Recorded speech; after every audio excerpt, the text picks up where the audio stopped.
Hey, what's up? Welcome back, guys. Welcome back to the show. Welcome back to the podcast.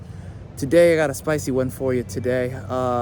So apparently, Richard Hart, the man who created Hex, he got a lawsuit on his hands. Now, there's a lot to that.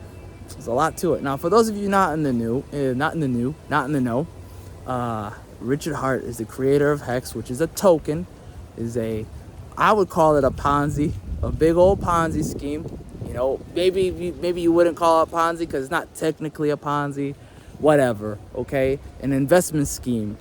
You can call it whatever you want. Just know that it might not go back up to what it originally was. Okay, so a lot of people put their hopes and dreams in this token. Okay, it was a crypto, just like Bitcoin, in that you put your money in, number go up, right? Now, it's different in that you put your money in and then people stake it so they could get more of it, and number go up after a certain, amount of T shares, which is how it multiplies and all this convoluted stuff. I'm not saying that it won't make you money. I'm not saying that. I can't see the future. I'm saying it's looking like it won't, okay? Now, there's a lot of things going on with this lawsuit that could kill it, okay? The first thing I'm going to say is this. Hex needs American money. Just remember that part. Hex needs American money. If Richard is in trouble legally in America, it's dead, okay? That's just put it that way. If he makes a new project, or if Pulse has its own, I don't know how many people are in Pulse. I don't know what the demographics are, worldwide versus American. I can't tell you. But I do know the disparity between American and international, like non-Americans, is definitely leaning one way more than the other. Okay, 100% for sure. The information's out there. You can find that info. More Americans are in it than are not, or rather, more American money is in it. Let's put it that way. That's a better way of putting it than not. I think there could be more non-Americans in that scheme than that have invested than Americans, but the money, as far as the disparity of wealth, is definitely more Americans have bought, buying power wise, right? And so Rich is a guy who needs the American dollar. He needs it. He wants it. He's got to have it, or it's dead. It's dead in the water, okay? For it to continue to grow, it needs American money. Now, if he was able to somehow get international people into this Ponzi, I gotta stop calling it Ponzi, the investment scheme, then maybe it'll work out. But the reason why it's important for me to tell you this stuff is, here's the important reason. This guy, he's living like a nomad capitalist.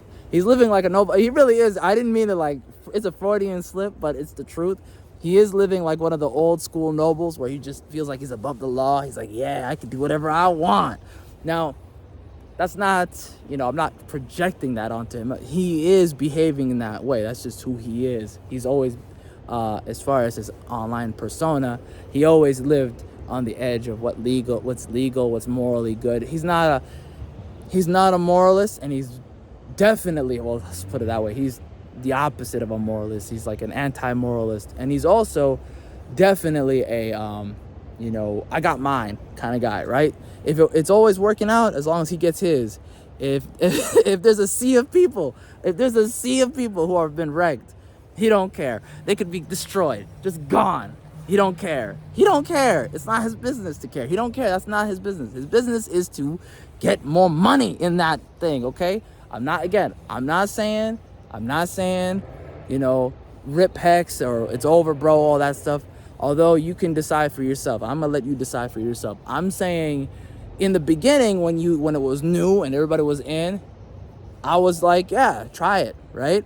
I've never said, don't try it. Try everything, right? I've always been open-minded about that. But from where we are now, going forward, it's a lot different.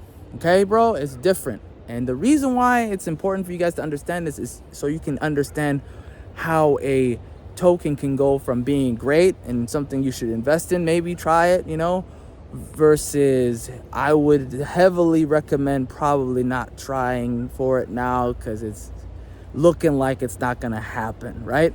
It's more likely to happen, I'll put it this way, than Pulse, which is a whole other story. We'll talk about Pulse maybe on a different day. I know a lot of people who are in Pulse, and I feel bad. I'm probably going to get unsubscribers from this, but that's okay. It is what it is. I'm not trying to poo-poo on your parade. What I'm trying to do is kind of culminate all the information in one short video. I'm going to put in the description another video that's going into detail about all the nitty-gritty stuff with Andrew from Legal Mindset. Very smart guy. Highly recommend. Check out his channel. Definitely recommend subscribing. He's a good guy. He knows what he's talking about when it comes to law. Now, I'm not a lawyer. I don't pretend to be, okay? I'm not even acting one on TV. I'm just telling you from what I've seen in the community and outside the community, and from his interviews, from Richard Hart's interviews, what's happening. And what's happening is this looks like it's one bullet that he's going to be able to dodge, but will he be able to dodge the other inevitable bullets? Because I think there will be multiple lawsuits coming. I don't think it will be one. I really don't think it'll be one. I think it's going to be a couple more. I think maybe this one won't work out. And then what will happen is there will be another one and then another one. And you'll start to see a line of them and an armada of them. And he won't be able to dodge everything. Now, will he actually go to court or whatever? I don't know. Maybe not. My hunch is telling me he won't. My hunch is he lives as a nomad capitalist, right?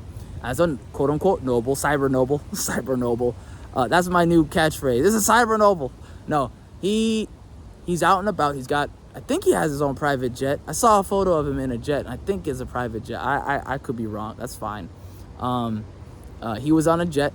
He looks like he travels a lot. I don't see him not rugging America if it goes to like a federal level kind of court case, which has happened in the past where, a normal lawsuit turned into a class action. Then it became more of a federal lawsuit, and it became a disaster for the person, right? I'm not saying it's gonna happen. I'm just saying I've seen it before, and it never turns out well. I mean, I think you probably already know federal cases, the 95% conviction rate, they only go after something that's pretty much guaranteed they're gonna win.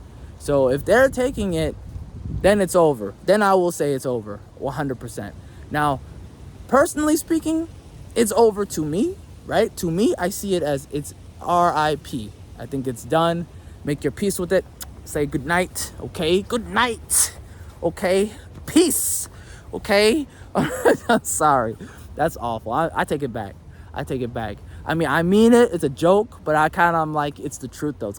I think it's over, but it could possibly, it's not a guarantee, though, right? Look at my double speak. I personally think if I was in Hex, I would consider it over. If I, as a statement, as a legal statement, it's not a legal statement, but if it's as an official stance, as an objective opinion person, I think there's probably still a chance that it could go back up if the market goes back up. Like within 2 months, if the market were to go back up, we're in the bull market again, yeah, it'd probably go back up. It'd probably be somewhere, maybe 20 cents or something. What is it now? 15 cents? I don't know. It could go back to 25 cents. Who knows? But I don't know if it would be 50 cents. That's a little, I think that's over. I think that's not real. Now, if the bull market comes back next year, anything is possible at that point then, right? It had built up enough momentum. But if it was in 2 months, it probably, and then, pumps and dumps like it normally does with the marketplace, then I would say 20, maybe 25 cents, and then it rugs again because everybody wants to get out. That's the thing. You have to remember, does the community believe in it, right? There's a lot of infighting. I didn't mention that part. There's a lot of people fighting each other and calling each other names. There's a lot of people tearing each other down. I feel bad. A lot of people, a lot of hurt feelings, man. Once you have that, you can't put the toothpaste back in the tube. I mean, this drama is absolutely, listen, I said this before. I'll say it again. They did a whole freaking mission. They went across the entire cryptosphere, the whole cryptosphere, okay? That's what they did. They went to the whole cryptosphere, okay? And they went and they harassed a ton of different influencers, dumping on them, harassing them. And when I mean dumping, I mean like toxically, like, you know what I mean, ganging up on them or whatever. Again, it's just words, but at the same time, if you're like doing a business and you're an influencer and stuff like that, and you're running an online business, it's gonna be annoying when you're trying to read information that's important to you, like your actual fans or audience, and then you see like a sea of trolls. You're just like, you're wasting my time, you know, and you have to find out how to like get rid of all of them so you can see the actual information that you want to see that's useful. Hex trolls is like, you know what I mean? Like, how worthless is that? Like a sea of people who are doing loser behavior. It's kind of, you know, it paints a bad picture for the token is what I'm trying to say. It shows that they're insecure people, which is not a good sign of a community in the first place. You want a bunch of people who have a calm demeanor about their token. Like, if you're emotionally invested like that, it's over already, in my opinion. Like, it's a ticking time bomb, okay? And so that was inevitable, in my opinion, them imploding on each other. Because once the token pumpage is over, that's when the dumpage on each other begins. What else is there? There's one last thing I wanted to say, and that's depending on what Richard does, that's if he acknowledges it or if he's dodging the papers, right? The summons. Depending on how he goes about it, will decide like kind of how this is gonna go. If he dodges it, I think it's over. If he decides to tackle it head on and defeat it, whatever, you know, then he still gets the narrative again, which means that gives you power back into the token. That'll give people more confidence. But if he's dodging the authorities, oh, dude, you already know what it is. I mean, it is what it is. You got to read the room. And so that's all I got to say about that. But what do you think? That's the most important thing. What do you think? Do you think it's over? Do you think there's a chance it can go back to normal? Let me know in the comments. Appreciate your time. Have a great day. Bye-bye.